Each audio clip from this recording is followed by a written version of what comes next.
Hi my friend, it's Pat Sloan here with my daily video. We're going to take a little spin around the studio, and then this afternoon, the second half of this, I will talk about these checkerboard quilts. I do have a blog post on it, but there was a question about the process and how I think through getting something from just the squares to this, and so I'll do that.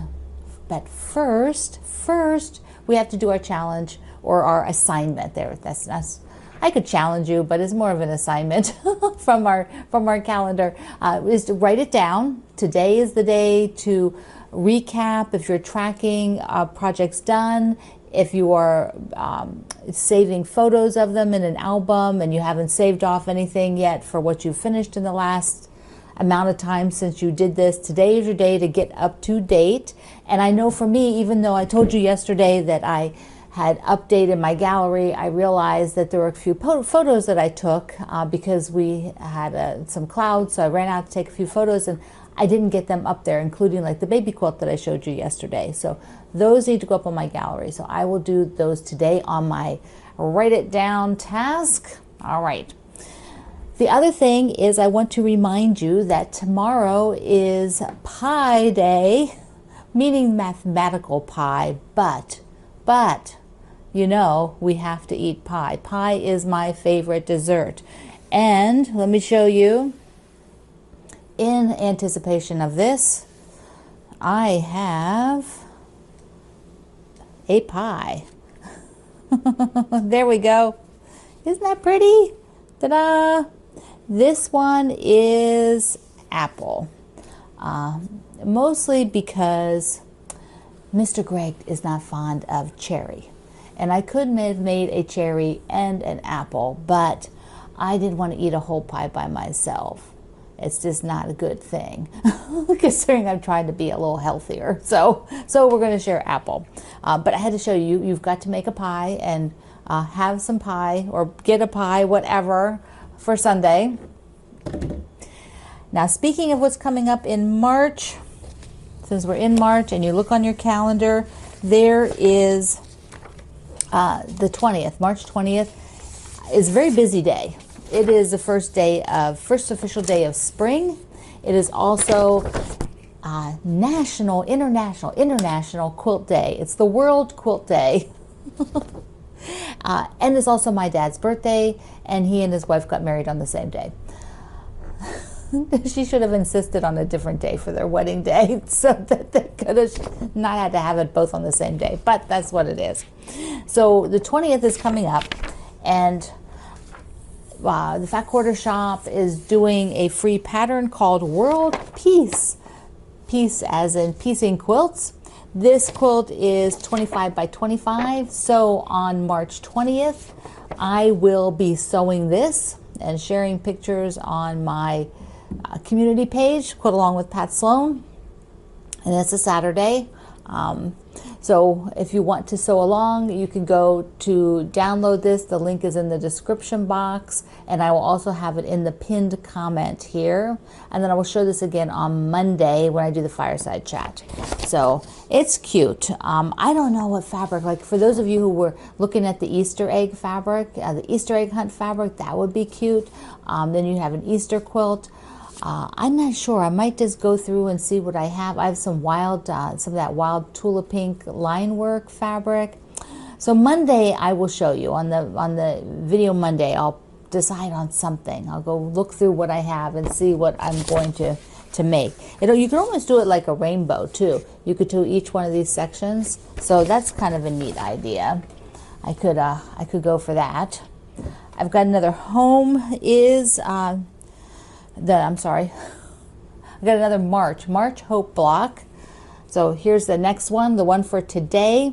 Now my wall is great. Look at that. Look, down below is the March Hope blocks. We've got 2 rows done, so this will be the third one. And then up on the wall, I also have all of the Home Is, the warm blocks. All the blue ones are done. I've got them all done.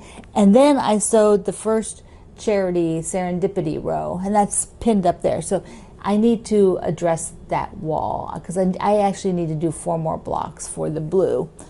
So I need to cut those. That's kind of on my agenda today. So here's another one to go every day. We've got a new one every day. And I also had two other cute things I want to show you before we talk about the checkerboard. So I got in this little clipboard, which is darling. You can, you know, put some paperwork on there and hang it up.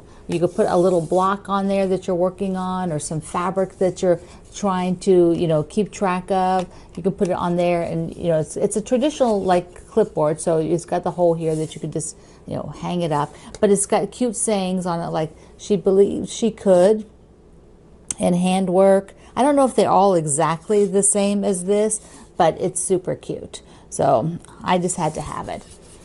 And I also want to show you the some fabric here. Always fabric, right? Fabric, fabric. This is one of the, what do they call it? The colorful, you know, it's a subscription thing. I forgot the word. They're called So Colorful. So you order the subscription, and they give you a little sheet that tells you all the fabrics in there, but there are still these brown ones. So I wanted to show you in case you need to enhance your brown fabric collection. Wait a second, I gotta move the pie a little bit so I can have some desk space over here. All right.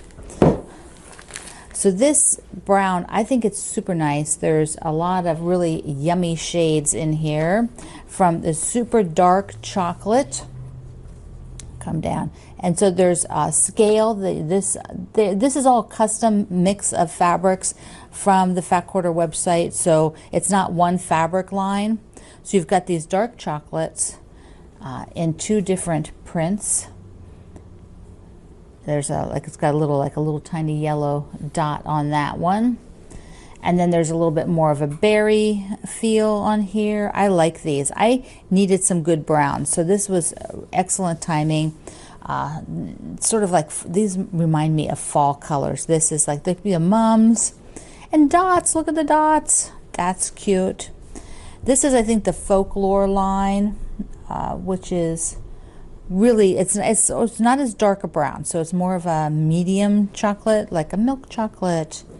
Here's one with like a texture in it. I used a white one of these, and this is pretty nice. It makes it's really a neat piece of fabric. Now there's two different shades, the same print, but it's interesting how they look different. We're up here, see?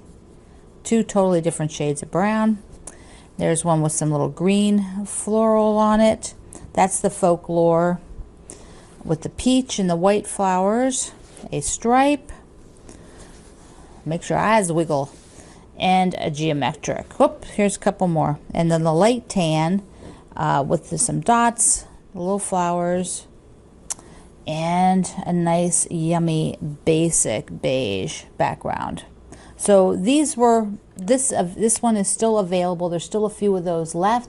It is a subscription, so if you, whatever they make a little bit more, sometimes they have a few extra, or you know, so if they're there and you're trying to sort of increase your colorway, they're all done by color. So I think there's a black bundle and then the brown bundle that are out there. Okay, let's talk about the red and white. Let's talk about the checkerboard quilts. I'll just call it that. And this is the red and white that came back. I have not done the binding yet, so you can see. Just show you. Whoop. So here is a checkerboard, and I put that little slanted stripe on the border of it, and there's a checkerboard. So to make these, I'm doing squares as I go. So let me show you. I have a whole blog post on this, but also just let me show you the basic thoughts that go with it, and then I'll add this video to that blog post. So I have these here, bins, which are my squares. So I have to decide, come over here. So I have to decide what colorway, because I'm doing colorway, like this one is red and white, and I've done green and white, and I've done other colors.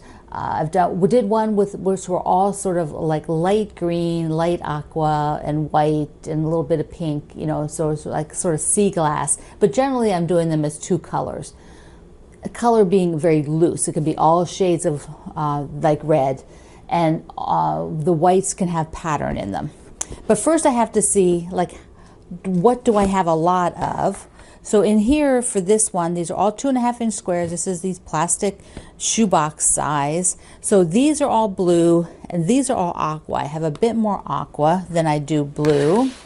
I don't count them. And then over here, I took a look in this bin and I thought, well, I could have done, I just did red, so I'm not going to do red again. I've already done a green one. So well, I've got pink and purple. So there's quite a bit of pink and purple. There's also all this gray and black, but I wasn't in the mood to do that. So I'm thinking the blue or the aqua. And then I have the lights.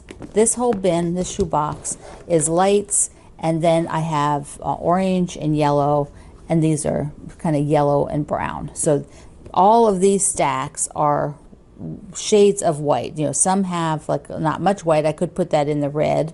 Like here has more white on it.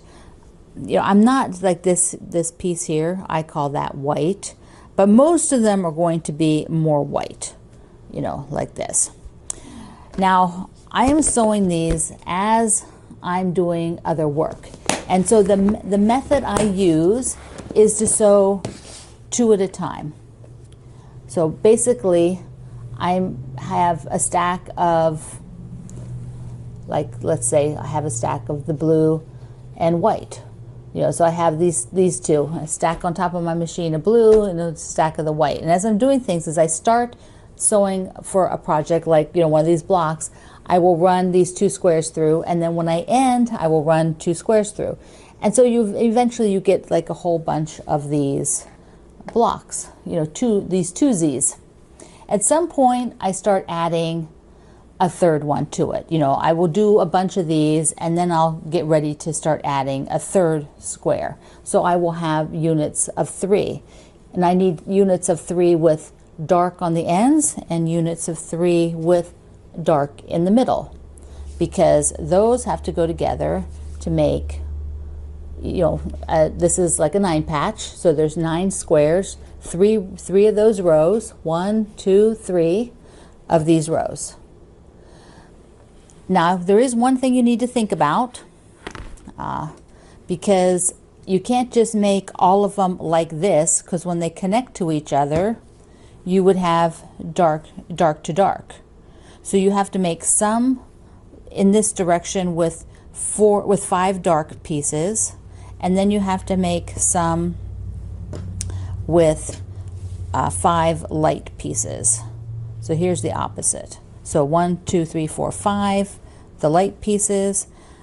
So you alternate, and then these can actually then be stuck together, and then you can sew rows. So at one point I just start sewing rows of these. I'll just make these 3 units and start putting them together like this, and I don't really make you know, 9 patches. I just make maybe a 9 patch to start. I might make a couple of 9 patches, but basically after that I just started adding these 3s together. And in reality, when I really get going, I might do 6 across. So instead of having just 3, I would have 6 like this, because it just will get me a bigger section. Then this isn't very wide, 3 across. That's only 6.5 inches. So if I do a 12.5 here, you know, if I'm doing 6 of them, that's 12.5.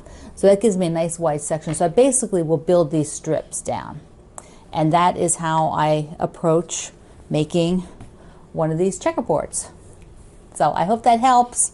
I'll link you below over to my article where I talk about this, and so you can get a little bit more. They're a lot of fun. It uses up these wonderful pieces that I saved. I love them. I love doing them. I love how they come out. They're very graphic. They're very fun to do. All right, my friend, it is going to be pie day tomorrow. Make your pie. Do your you know, writing down of what you finished recently as far as your quilting, and have a fabulous day. Oh, one more thing. almost forgot, the old school block of the month came out, Jane Davidson's, and so I will link you to it down below, and I will have mine next week, and I'll show you mine. It's fabulous. It's super simple, which is really nice, and she teaches you how to fussy cut. So, all right, my friend, I love you. Mwah. See you online.